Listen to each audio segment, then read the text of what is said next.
different chemical formulations, for the most part, do the same thing. The difference is the 226, when you put it on, you just wipe it on. The activator, you have to wipe on, wipe off.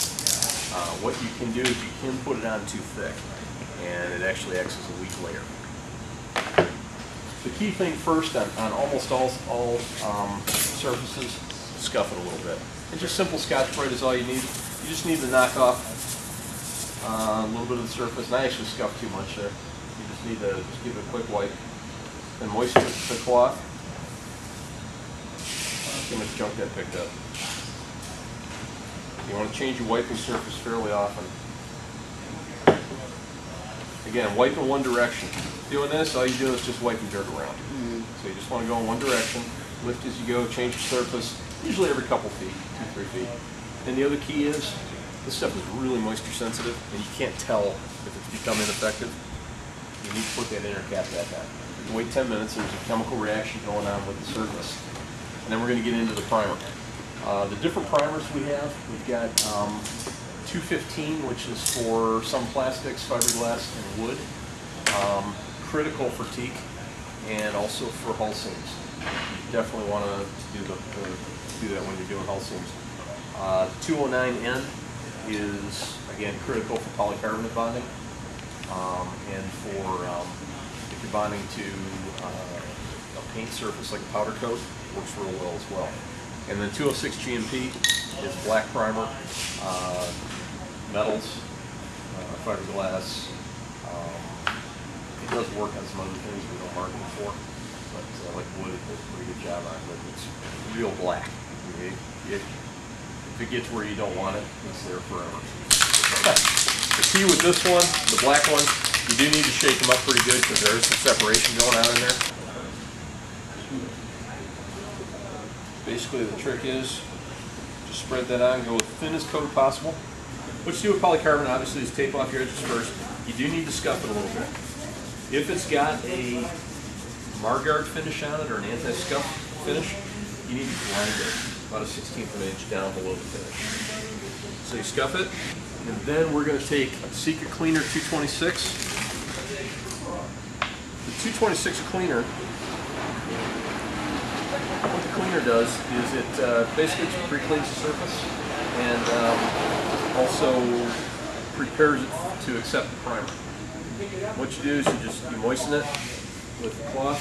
You want to be careful not to get it on the glass surface because it does leave a slight film behind at certain angles you can see. Just wipe that on and wait 10 minutes. The next step we're going to do is 209N. This one is a black primer mainly for polycarbonate. We do also use it a little bit on powder coated metals. With the black ones, you do need to shake them up. They do separate out a little bit. Now you do want to pull off the inner liner. With any of the cleaners or primers, you want to make sure to seal them up right away when you start using them. And again, this is just spread it out. This one's a 30-minute wait, and then we would go on to Sikaflex and press it together. Marine side, Sikaflex 292 is going to be the key adhesive. Good for bonding cabin walls on, stringers, deck wall bonding, that kind of thing. Just as a side, one thing I want to talk about is guns. With a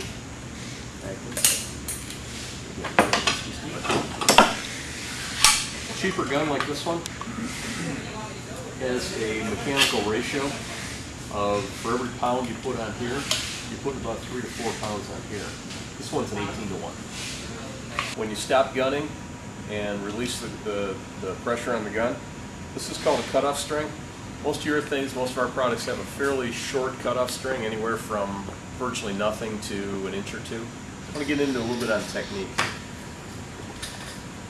The trick is to get just the right amount on, not trap any air in there, not put too much on, which is what most people tend to do, and to put it on in the right way. What most people tend to do is they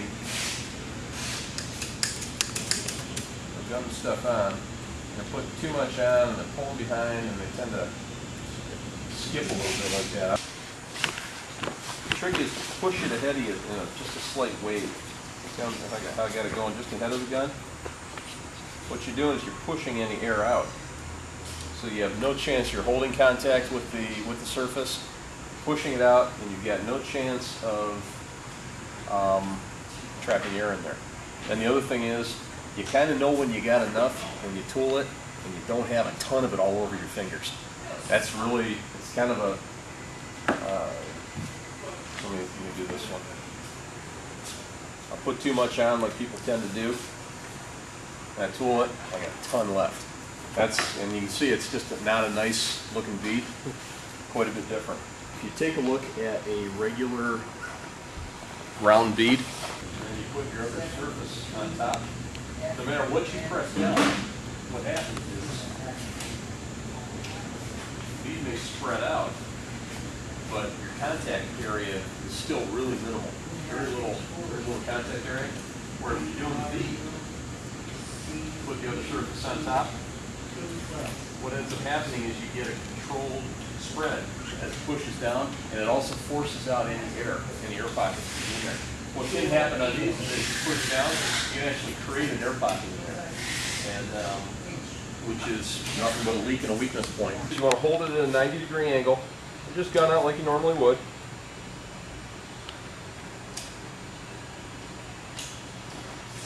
The adhesives generally get into what's called high viscosity. They're very thick. They just don't go anywhere. I mean, you can bang that thing, it's hardly going anywhere. It's not really moving at all. But what the V does, you can watch that. See how it just spreads it out nice and wide?